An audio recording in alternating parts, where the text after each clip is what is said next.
Are you struggling to defend on FC25? Don't worry, because I am going to show you the best defending techniques to use right now.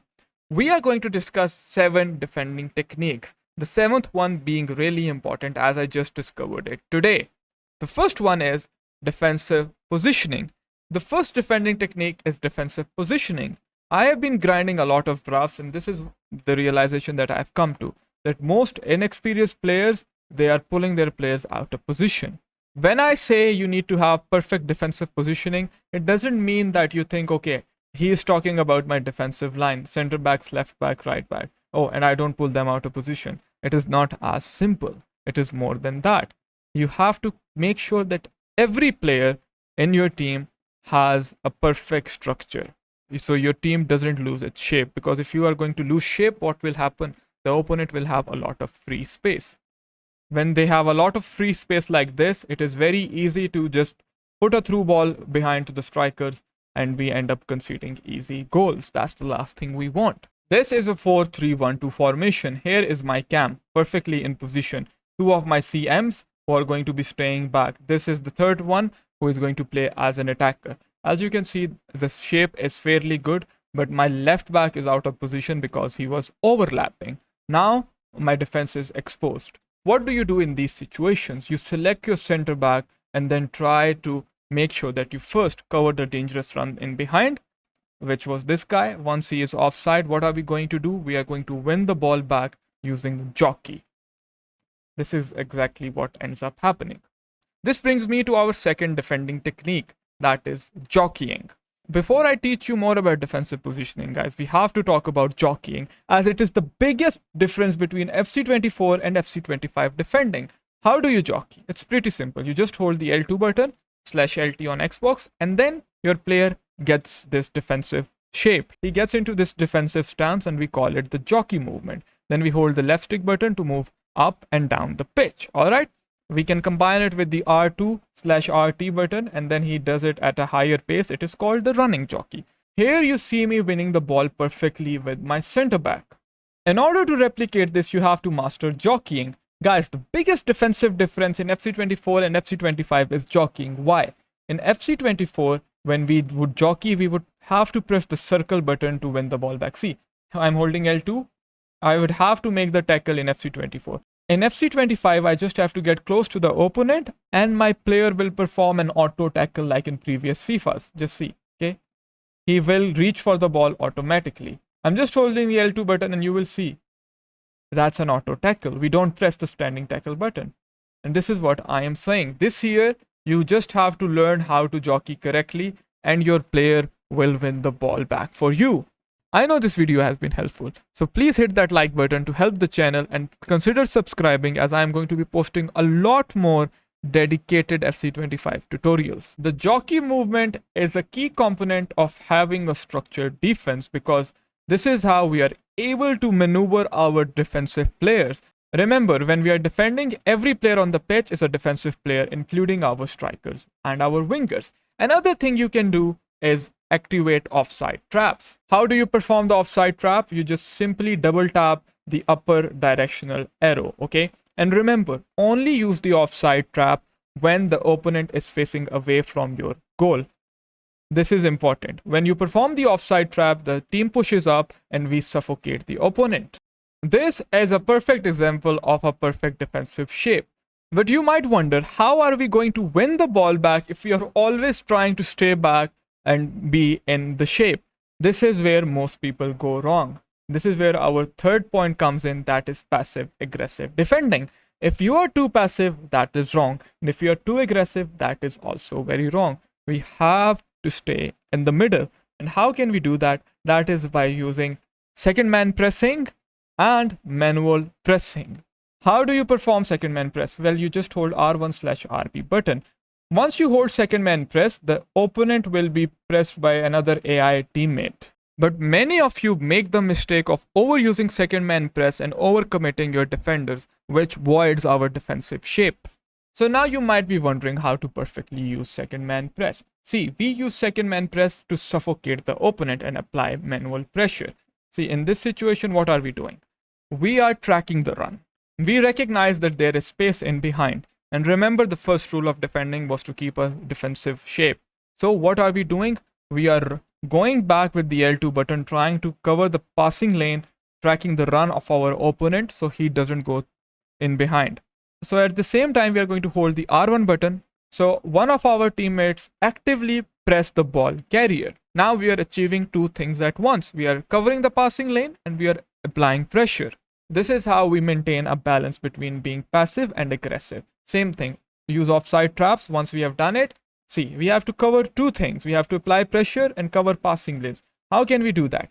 We are going to be able to do that by using second man pressure, all right? But do not use second man press in a wrong way. See, this little icon tells which player will second man press. If I hold R1/RB while this indicator is on my right back, he will come out to press the ball carrier. What will happen? We will end up giving free space to this guy and he will be able to make a through pass in behind. So you should always be careful when you are second man pressing.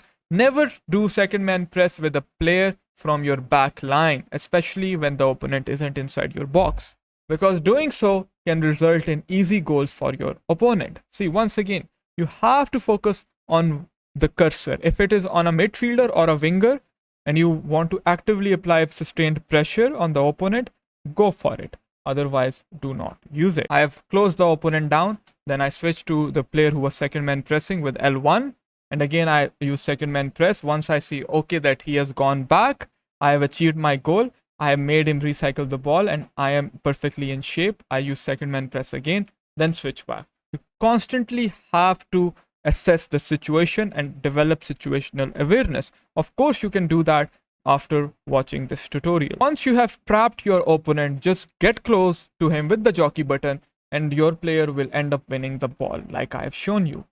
Defending starts the moment you lose the ball. If you sense an opportunity in the opponent's half that, okay, I can win the ball, be aggressive.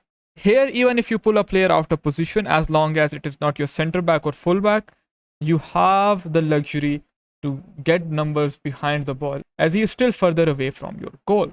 And remember, I am going to teach you something very important that will take your defending to the next level at the end of this video. Now we are going to quickly glance over our defending settings before continuing the video. So I'm using advanced defending. Why? I'll explain in a moment. Pass block assistance is on auto switching is on air balls and loose balls. Auto switching move assistance is on low. Right stick switching is on classic. Player relative 3 sensitivity. Next player switching is going to be closest to ball as it is the best setting for second man pressing. Reaction time modifier is going to be off and these are our defending settings. When you are on advanced defending, you can press A/X to push players off the ball and it is great. When you're side by side, you can easily push the players off the ball. When you have someone with a bruiser playstyle, see, as simple as that. And if someone is using, let's say, Lionel Messi and you want to push him off the ball, it is going to be very easy to do this. See here, we are going to get close and push him off the ball. You see that? Now you might be wondering why there are not many shoulder barge examples in this game.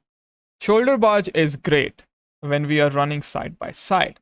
However, never do it when you're standing in front of the opponent, as then you will end up looking silly, alright? I know most of you struggle when it comes to defending in and around the box, guys. See, there's a simple rule to follow. Do not actively give space to the opponent, because if you will do that, he will end up scoring goals. See, in this situation, the opponent only has one dangerous passing option, that is the pass to Kylian Mbappe. And we are covering that. Because we are covering that, he is forced to pass the ball back. And when we are cutting passing lanes, we are going to use running jockey L2 plus R2, LT plus RT, as it allows us to move at faster speed. I am trying to be aggressive here to win the ball as fast as possible. What am I doing? I am using second man press to apply pressure on the ball carrier while I run back and track the opponent. Now here is something magical for you. You're going to learn hard slide tackle. This is something which not many FC players know about. It is R1/square RB/X on Xbox, I believe. See, here in this situation, I am being too aggressive. I wanted to get the goal. I am on 95 depth and the opponent is through on goal with Mbappe. Now, how do you react in these situations? We have two options. We can use a professional foul. That is a new feature this year. How do you perform that? you are going to press R1X for a professional foul. See, the opponent is coming. We are going to perform a professional foul. We end up literally destroying the guy. So when the opponent is on the last man and he has maybe beaten you, then you only have two options: a professional foul, like you saw, or a hard slide tackle. And this is what I am going to use in this situation. R1/square or RB plus X on the Xbox. See what happens. I end up winning the ball back. I promise you, at the end of this video, I am going to teach you something very important. Guys, that is the fact that passing is hard in this game. Now, what does passing have to do with defending? Remember, if the passing attributes of the player aren't good, then he is going to make a sloppy pass under pressure. This is something that EA changed this year. And this is why many of you are struggling at passing. But what if we use this change to our advantage? If we can actively cut passing lanes and cut the most obvious passing lane, okay? When you will try to throw the opponent off balance and cut the most obvious passing lane, he is going to make sloppy passes. Just see here, he barely makes this pass. So what do? I just make sure that my opponent cannot face straight and pass straight. In this game, you have to exactly look in the direction where you are passing. So even if you are slightly off balance, there is a high chance that the game will punish you for that. So if we can actively use R1 press, apply sustained pressure, play a high depth, and just do something as simple as not letting our opponent pass the ball straight. Make him pass sideways so his player is off balance. He will make clunky passes. His tempo will go down. If the tempo of attacks will go down, it will be easier to defend his attack. For those of you who made it till the end of this video, here is my tactics code. Go enjoy.